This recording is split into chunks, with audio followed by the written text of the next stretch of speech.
কোরবানি এটা হলো কয় ধরনের?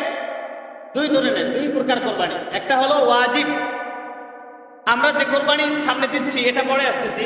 একটা হলো ওয়াজিব কোরবানি। কি কোরবানি? ওয়াজিব। আরেকটা হলো নফল কোরবানি। তাহলে কোরবানি আমরা বুঝলাম দুই ধরনের, একটা হলো ওয়াজিব আর একটা হলো নফল।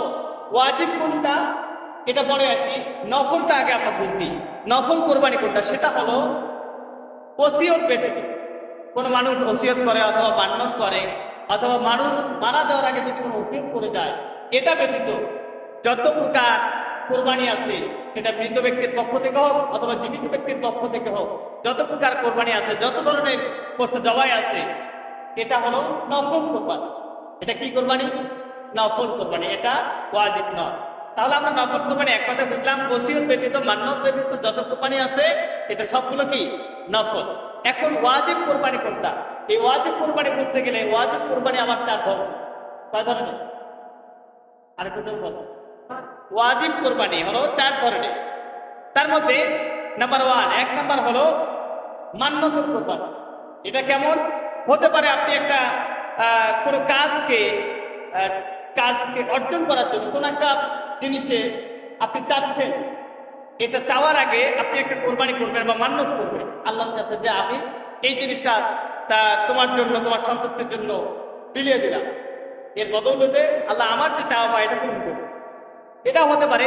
অথবা কোনো ব্যক্তি আল্লাহ নামে কোনো কোরবানি বা কোনো জিনিস মান্যত করলো, এই মান্যতের কাজটা যখন সমাধা হবে, যখন ফল পাবে, এটা আগে দেওয়াটাই ভালো। কিন্তু যদি না দিয়ে থাকে তাহলে ফলটা পাওয়ার পরে এটা কোরবানি দিবে, যেটা নিয়ত করবে সেটা ত্যাগ করবে।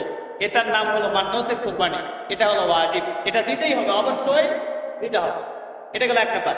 দুই নাম্বার, গরিবের কোরবানি। কি কার কোরবানি? গরিব, অসহায়, যার কোরবানি দেওয়ার মতো সামর্থ্য নেই, এটা আবার ওয়াজিব হয় কেন? ওয়াজিব হবে তখন, মনে করেন যার উপরে কোরবানি ওয়াজিব হয়নি, সেই নেশা পরিমাণ সম্পদ নেই, কিন্তু সে কি করতে, যে পশু একটা কিনে নিয়ে আসে কোরবানির জন্য, অথবা নিয়োগ করতে একটা কোরবানি দেবে, কিন্তু তার সামর্থ্য নেই। এই যে পশু কিনে আনছে অথবা নিয়োগ করতে, পশু কেনার কারণে তার উপরে এই কোরবানি ওয়াজিব হয়নি, কিন্তু কেনার কারণে আল্লাহ তাআলার বিধানকে অবাধ্য করার কারণে সে পশু যে কিনে আনছে, এই কেনার কারণে তার উপর কোরবানিটা ওয়াজিব হয়েছে। চিন্তা করেন, এটা জরিমানা। কেন জরিমানা? আল্লাহ তার উপর ওয়াজিব করেননি, কি দরকার আছে তাকে দিতে? কিন্তু কিনে আনার কারণে তাকে অবশ্যই দিতে হবে, এটা ওয়াজিব। এটা গেল দুই নাম্বার। এরপরে তিন নাম্বার হলো ওসিয়তের কোরবানি। ওসিয়তটা কেমন হয়? মনে করেন আপনার বাবা অথবা মা মারা যাওয়ার আগে ওসিয়ত করছে, আমি মারা গেলে একটা পশু আল্লাহর রাস্তায় কোরবানি করে দেবো, গরিব মানুষের মাঝে কিনে দেবে, করে দেবে। তো এইরকম যদি হয় কোনো ওসিয়ত করে, তাহলে তার রেখে দেওয়া সম্পত্তি থেকে 1/3 মধ্য থেকে এটা আদায় করা, এটা হলো ওয়াজিব, এটা করতে হবে।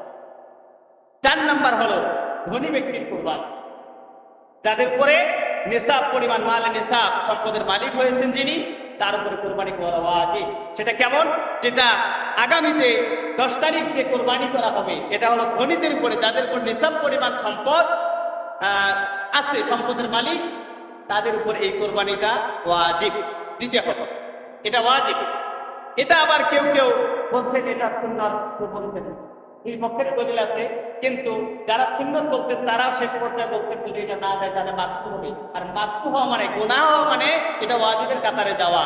তার মানে বোঝা যায় দুই পক্ষের এই দলিল, যদিও তারা সুন্নাত বলছে, কিন্তু শেষ পর্যায়ে এসে তারাও ওয়াজিবকে সমর্থন করেছে।